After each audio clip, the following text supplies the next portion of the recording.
66 million ವರ್ಷಗಳ ಹಿಂದೆ Mount ಎವರೆಸ್ಟ್ಗಿಂತಲೂ ದೊಡ್ಡದಾದ ಉಲ್ಕೆ ಭೂಮಿಯತ್ತ ನುಗ್ಗಿ ಬಂದು ಅಪ್ಪಳಿಸಿಯೇ ಬಿಡುತ್ತೆ. ಇದು ಎಷ್ಟು ವಿಧ್ವಂಸಕತೆಯನ್ನ ಸೃಷ್ಟಿ ಮಾಡುತ್ತೆ ಅಂದ್ರೆ 165 ಮಿಲಿಯನ್ ವರ್ಷಗಳ ಕಾಲ ಭೂಮಿಯನ್ನ ಆಳಿದ್ದ ದೈತ್ಯ ಪ್ರಾಣಿಗಳು ಹೆಸರಿಲ್ಲದೆ ನಾಮಾವಶೇಷ ಆಗಿ ಹೋಗುತ್ತವೆ. ಕೇವಲ ಒಂದು ಭಾಗದಲ್ಲಾದ ಸ್ಫೋಟದಿಂದ ಭೂಮಿಯ ಮೇಲಿನ ಎಲ್ಲಾ ಡೈನೋಸರ್ಗಳು ನಾಶ ಆಗೋದ್ವಾ? ಖಂಡಿತ ಇಲ್ಲ. ಘಟನೆಯ ಸುತ್ತಮುತ್ತ ಇದ್ದ ಪ್ರಾಣಿಗಳು ಸ್ಥಳದಲ್ಲೇ ಮೃತಪಟ್ಟರೆ ಉಳಿದ ಕೆಲ ಪ್ರಾಣಿಗಳು ದಿನದಿಂದ ದಿನಕ್ಕೆ ಹಸಿವಿನಿಂದ ನರಳಿ ಸಾಯುವಂತೆ ಮಾಡುತ್ತೆ. ಈ ಘಟನೆ ಭೂಮಿಯ ಮೇಲೆ ಕಂಡು ಕೇಳರೆಯದ ಸುನಾಮಿಯನ್ನೇ ಹೇಗೆ ಸೃಷ್ಟಿಸುತ್ತೆ ಗೊತ್ತಾ? ಡೈನೋಸರ್ಗಳು ಕಾಣೆಯಾದ ನಂತರ ಭೂಮಿಯಲ್ಲಾದ ಬದಲಾವಣೆಗಳೇನು? ಡೈನೋಸರ್ಗಳನ್ನ ಕೊನೆಗೊಳಿಸಿದ ಉಲ್ಕೆ ತುಂಬಾ ಭಯಾನಕವಾಗಿತ್ತು. 10 ಕಿಲೋಮೀಟರ್ ನಷ್ಟು ದೊಡ್ಡದಾಗಿದ್ದ ಕಲ್ಲು ಸೆಕೆಂಡಿಗೆ 10 ರಿಂದ 30 ಕಿಲೋಮೀಟರ್ನ ಶರವೇಗದಲ್ಲಿ ಭೂಮಿಯ ವಾತಾವರಣ ಪ್ರವೇಶ ಮಾಡ್ತಿದ್ದಂತೆ ಬೆಂಕಿಯ ಚೆಂಡಿನಂತೆ ಪರಿವರ್ತನೆಯಾಗಿತ್ತು. ಇನ್ನೇನು ಭೂಮಿಗೆ ಡಿಕ್ಕಿ ಹೊಡೆಯೋ ಸಮಯದಲ್ಲಿ ಉಲ್ಕೆಯ ಶಾಖ ಸೂರ್ಯನ ಮೇಲ್ಮೈನಷ್ಟು ಬಿಸಿಯಾಗೋಗಿತ್ತು. ಇಂದಿನ ಮೆಕ್ಸಿಕೋ ತೀರಕ್ಕೆ ಬಂದು ಅಪ್ಪಳಿಸಿ ದೊಡ್ಡ ಪ್ರಮಾಣದ ಧೂಳನ್ನ ವಾತಾವರಣಕ್ಕೆ ಸೇರುವಂತೆ ಮಾಡುತ್ತೆ. ಇದು ಹಿರೋಶಿಮಾ ಹಾಗೂ ನಾಗಸಾಕಿಯ ನ್ಯೂಕ್ಲಿಯರ್ ಬಾಂಬ್ಗಳಿಗಿಂತನೂ ಕೋಟ್ಯಾಂತರ ಪಟ್ಟು ಹೆಚ್ಚು ಶಕ್ತಿಯನ್ನ ಬಿಡುಗಡೆ ಮಾಡಿತ್ತು. ಅಂದ್ರೆ ಊಹಿಸೋದಕ್ಕೂ ಕೂಡ ಕಷ್ಟ ಆಗುತ್ತೆ. ಬಿದ್ದ ರಭಸದಿಂದ ಉಂಟಾದ ಶಾಕ್ ವೇವ್ ಸುತ್ತಮುತ್ತ 100 ಕಿಲೋಮೀಟರ್ ವರೆಗೂ ಅಡ್ಡ ಸಿಕ್ಕಿದ್ದನ್ನೆಲ್ಲ ನಾಶ ಮಾಡ್ತಾ ಹೋಗುತ್ತೆ. ಮುಂದೆ ಪರಿಣಾಮದ ಭೀಕರತೆ ಜಾಸ್ತಿ ಆಗುತ್ತಾ ಹೋಗುತ್ತೆ. ಸ್ಫೋಟದ ತೀವ್ರತೆಯಿಂದ ಮೇಲೆ ಹೋಗಿ ವಾತಾವರಣ ಸೇರಿದ್ದ ಭೂಮಿಯ ಚೂರುಗಳು ಸ್ವಲ್ಪ ಸಮಯದ ನಂತರ ಸುಡುವ ಗಾಜಿನಂತೆ ನುಣುಪಾದ ಕಲ್ಲುಗಳು ಭೂಮಿಯನ್ನು ಅಪ್ಪಳಿಸೋಕೆ ಶುರು ಮಾಡುತ್ತೆ. ಇದರಿಂದ ಮತ್ತಷ್ಟು ಜೀವ ಸಂಕುಲ ಸಂಕಷ್ಟಕ್ಕೆ ಸಿಲುಕುತ್ತೆ. ಬೆಂಕಿ ಕಾಡುಗಳನ್ನೆಲ್ಲ ಸುಟ್ಟು ಕರಕಲು ಮಾಡುತ್ತಾ ಹೋಗುತ್ತೆ. ಬೆಂಕಿಯ ಕೆನ್ನಾಲಿಗೆ ಎಷ್ಟಿತ್ತಂದ್ರೆ ಇಡೀ ಒಂದು ಭೂಖಂಡವನ್ನೇ ಆವರಿಸಿ ಸುಟ್ಟು ಕರಕಲು ಮಾಡುತ್ತೆ. ಆ ಬೆಂಕಿಗೆ ಸಿಕ್ಕಿ ಭಸ್ಮ ಆದ ಜೀವಿಗಳೆಷ್ಟೋ ಗೊತ್ತಿಲ್ಲ. ಇದು ನೆಲದ ಮೇಲಿನ ಪರಿಸ್ಥಿತಿಯಾದ್ರೆ ಬಿದ್ದ ರಭಸಕ್ಕೆ ಶಕ್ತಿಶಾಲಿ ಶಾಕ್ ವೇವ್ಗಳು ಭೂಮಿಯ ಒಳಗೆ ಹೋಗಿ ಪರಿಸ್ಥಿತಿಯನ್ನು ಮತ್ತಷ್ಟು ಬಿಗಡಾಯಿಸುವಂತೆ ಮಾಡಿತ್ತು. ಇದು ಭೀಕರ ಸುನಾಮಿಗೆ ದಾರಿ ಮಾಡಿಕೊಳ್ಳುತ್ತೆ. 100 ಮೀಟರ್ಗೂ ದೊಡ್ಡದಾದ ಅಲೆಗಳು ಏಳೋಕೆ ಶುರುವಾಗುತ್ತೆ. 2 ಲಕ್ಷಕ್ಕೂ ಹೆಚ್ಚು ಜನರನ್ನು ಬಲಿ ಪಡೆದ 2004ರ ಸುನಾಮಿಗೆ ಹೋಲಿಸಿದ್ರೆ 30,000 ಪಟ್ಟು ದೊಡ್ಡದಾದ ಅಲೆಗಳನ್ನ ಸೃಷ್ಟಿಸುತ್ತೆ. ಉತ್ತರ ಅಟ್ಲಾಂಟಿಕ್ ಹಾಗೂ ದಕ್ಷಿಣ ಅಟ್ಲಾಂಟಿಕ್ ನಲ್ಲಿ ಸಿಗುವ ದ್ವೀಪಗಳು ಸುನಾಮಿಯ ಹೊಡೆತಕ್ಕೆ ಸಿಲುಕಿ ತತ್ತರಿಸಿ ಹೋಗಿ ದ್ವೀಪಗಳ ಚಿತ್ರಣವೇ ಬದಲಾಗೋಗಿತ್ತು.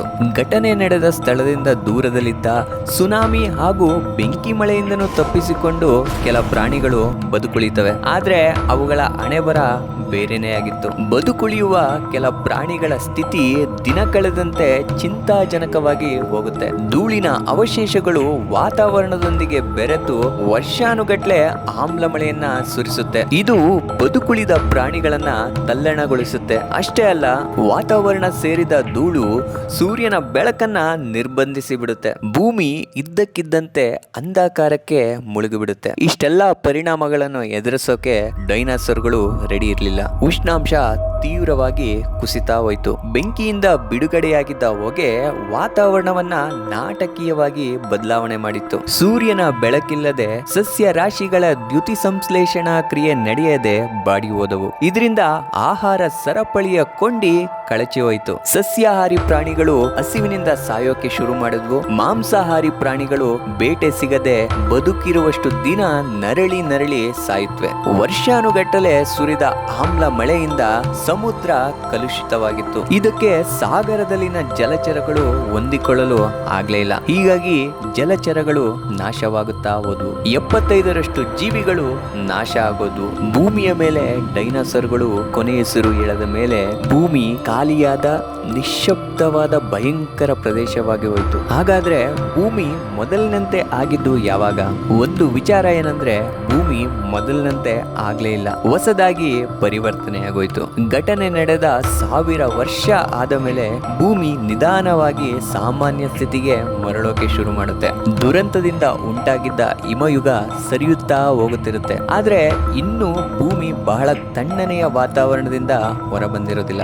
ಆಹಾರ ಸರಪಳಿ ಇನ್ನೂ ಸರಿಯಾಗಿಲ್ಲವಾದ್ರೂ ಜೀವ ಸಂಕುಲ ಮತ್ತೆ ಉದಯಿಸೋದಕ್ಕೇನು ಕೊರತೆ ಇರಲಿಲ್ಲ. ಇಷ್ಟೆಲ್ಲ ಆಘಾತದ ನಂತರ ಭೂಮಿಯ ಮೇಲೆ ಸಸ್ಯ ರಾಶಿಗಳು ಜೀವ ತಾಳೋಕೆ ಶುರು ಮಾಡುತ್ತೆ. 1,00,000 ವರ್ಷದ ನಂತರ ಭೂಮಿಗೆ ಮತ್ತಷ್ಟು ಕಳೆ ಬಂದಿರುತ್ತೆ. ಇಲಿಯಂತಹ ಜೀವಿಗಳು ನೆಲದ ಮೇಲೆ ಸ್ವಚ್ಛಂದವಾಗಿ ಓಡಾಡೋಕೆ ಶುರು ಮಾಡುತ್ತೆ. ಸಾಗರದಲ್ಲಿನ ಜಲಚರಗಳಿಗೂ ಮತ್ತೆ ಜೀವ ಬರುತ್ತೆ. 1,00,00,000 ವರ್ಷಗಳ ನಂತರ ಭೂಮಿ ಸಂಪೂರ್ಣವಾಗಿ ಚೇತರಿಸಿಕೊಳ್ಳುತ್ತೆ. ಆದ್ರೆ ಮೊದಲಿನಂತೆ ಡೈನೋಸರ್ಗಳ ರೀತಿ ದೈತ್ಯ ಪ್ರಾಣಿಗಳು ಹುಟ್ಟಲಿಲ್ಲ.